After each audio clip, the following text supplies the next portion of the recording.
Hey, planning a vacation? Want to spend time in a nice Caribbean getaway? This is Vybz Kartel, and take my advice. Come to St. Vincent and the Grenadines. You know what I mean? No? Oh.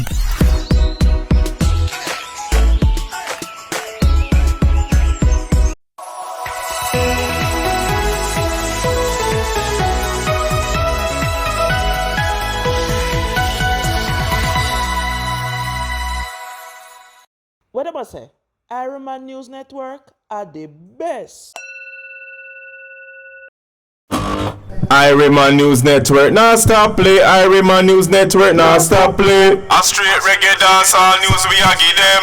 People lucky in all over the world, every country and town. Irie keep the music blazing.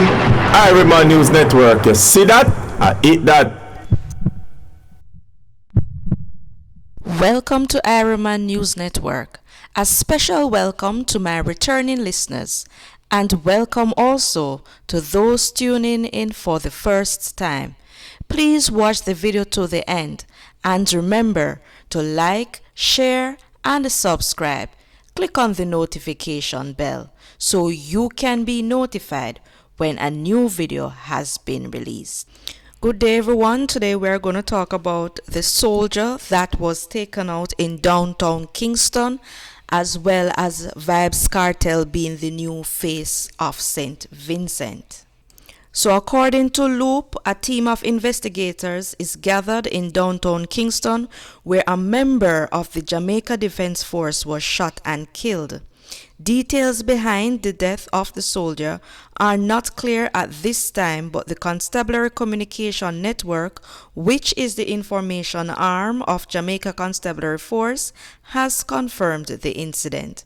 Sources report that the soldier was shot and killed during a shootout with gunmen at the intersection of Charles and Bond Street. So according to Loop, the details are still sketchy as to what could have led to the killing of this JDF soldier. However, there is a video on the Jamaica Entertainment Buzz that I saw of a young man who is a member of the JNSC, and he is explaining what he think could have caused the demise of his fellow JNSC soldier. Alright, you know, so I tried to do a video earlier and then mute it because they don't want me telling you the truth.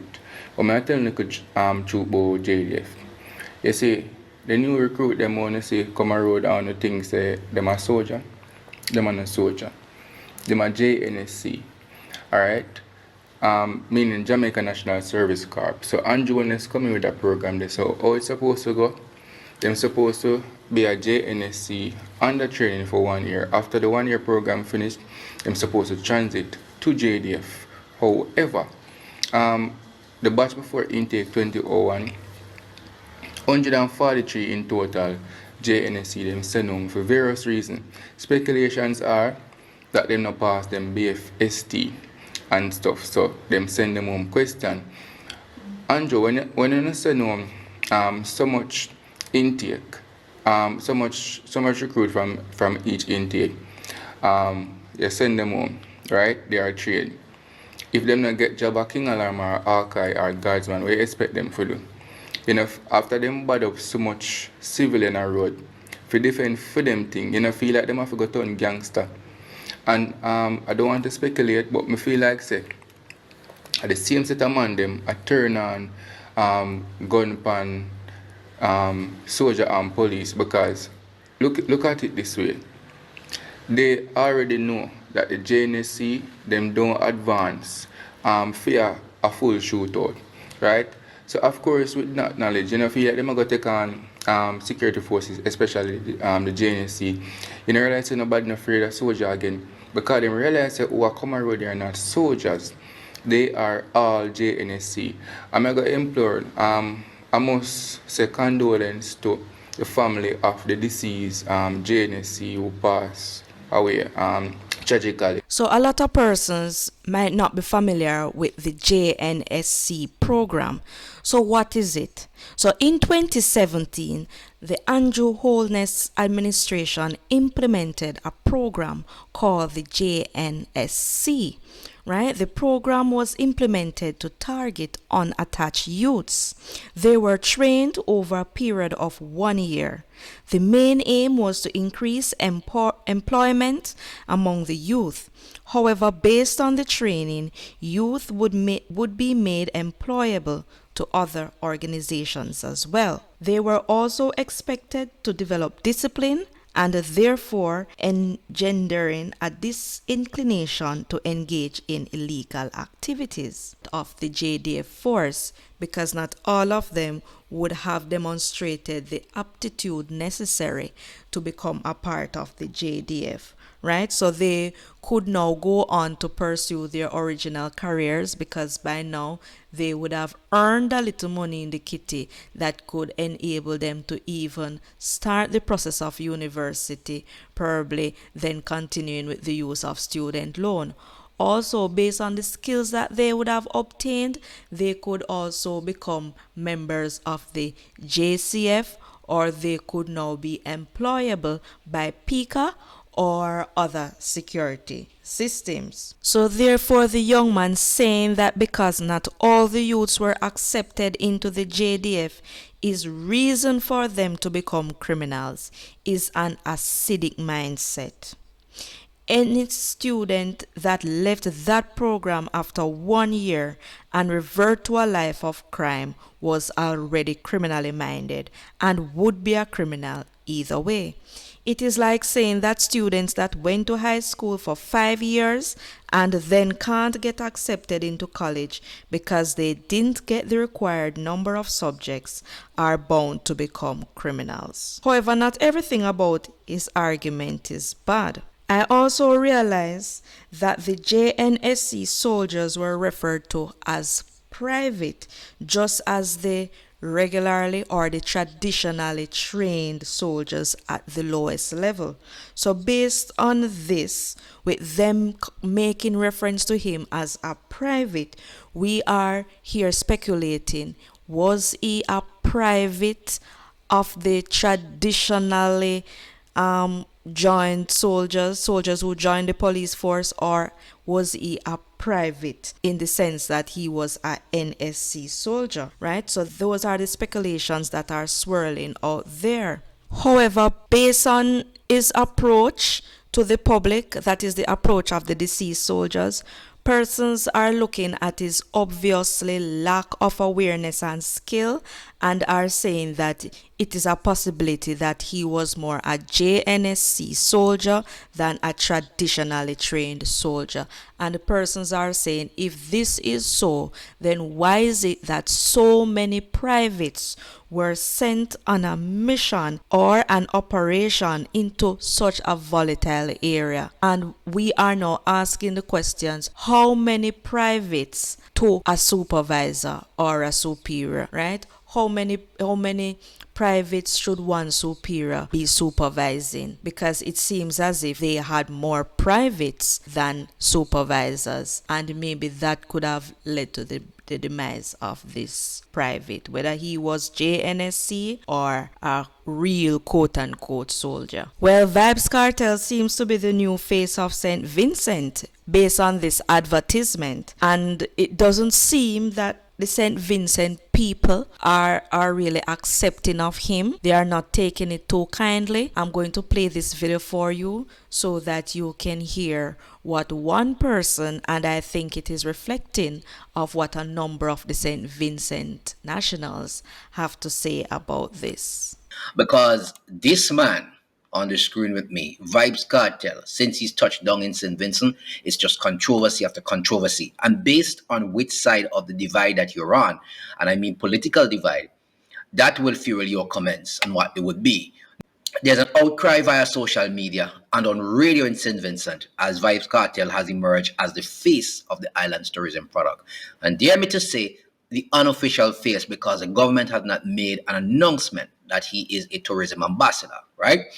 Now, it all came about because of a video Vybz Kartel did promoting St. Vincent and the Grenadines and encouraging visitors to come to the island. Now, the video was shared on Discover SVG Facebook page.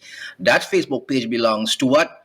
St. Vincent and the Grenadines Tourism Authority, the government. So that's the problem right there. The video has been shared 917 times. It garnered about 1.5k likes and racked up about 150,000 views since August 24th. There is a firestorm in St. Vincent. People are not liking it because they're thinking that Kartel should not be the face of the tourism product. Like I said, I'm not sure the government said that he is. This is people's opinion. Vincentian lawyer Jomo Thomas also says that Kartel as the face of the tourism product is bad for businesses in SVG. And I'll play a video very soon as to why he thinks that Kartel face advertising SVG or advocating for visitors come to SVG is bad for business. I'll play a video with him soon explaining why he thinks it's bad for business. But first, I want to go to some of the comments that we saw on social media after I played a video of Kartel promoting St. Vincent and the Grenadines. Watch this video.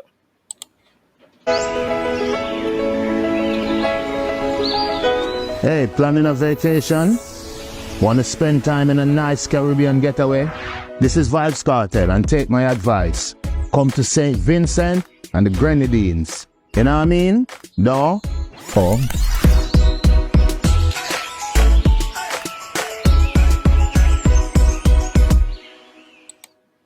So you note the logo there. It says Discover SVG. So that is the official logo of the Tourism Authority here. So do you see where the controversy comes in and why people are saying that he is the face of St. Vincent and the Grenadines tourism product and he should not be, right?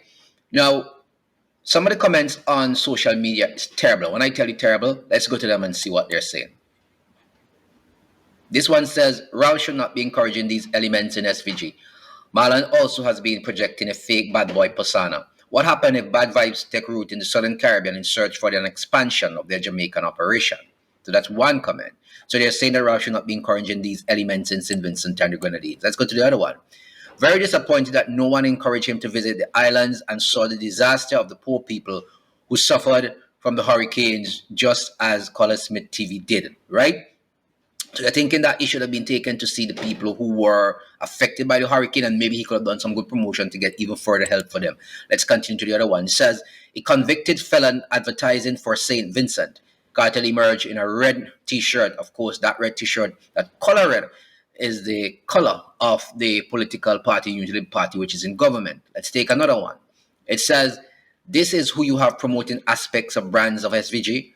Really? Well, we reach where we're going now, where a can now promote our country products, right? So let's go to the other one. It says, Blood Clot, the world boss is now the face of St. Vincent after 35 days out. So you now have an idea as to the sentiments expressed in St. Vincent and the Grenadines. And like I said, it's based on whichever divide you find yourself. You may get positive or negative comments. But by the logic, by the very logic which our people speak, at least those who immorally, unethically support and celebrate what is happening with Kartel in St. Vincent. Well, by that logic, let's bring Christopher Michael Dudu-Skoke. He was also, we can get him from a jail cell someplace in the United States. He was popular. We can get El Chapo,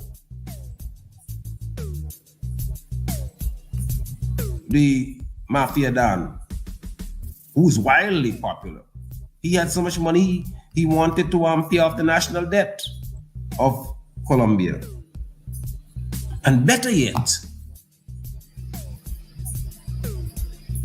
who better than the sweet voice crooner, R. Kelly? Let us bring him. He has millions of fans. And even though he has been convicted and sentenced for certain improper acts, criminal acts, he's popular too. Because if the sole criterion is popularity and what that person can bring, then there's no hold barred as to who we can bring. No hold barred on who we could bring. And this is why I say, and I quoted it, because the Prime Minister likes to talk about it. Some of us know the price of everything and the value of nothing. What the hell is the value of making Vybz Kartel the face of St. Vincent and the Grenadines? What? There's no value. There's zero value.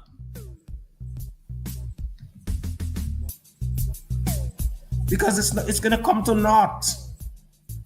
It's going to come to naught. Nobody is going to jump and say, or to the extent that we assume that some people would come, it is not going to be sufficient for the alignment which we place on having Vybz Kartel as the face of St. Vincent and the Grenadines. So that's a lawyer expressing why he doesn't think that Kartel should be the face of St. Vincent and the Grenadines, or even the face of the St. Vincent's tourism. So in an interview, I think with Anthony Miller, Vybz Kartel says that he wanted or may enter into representational politics. So don't be surprised if he's daring enough to live out his aspirations, either in Jamaica or St. Vincent.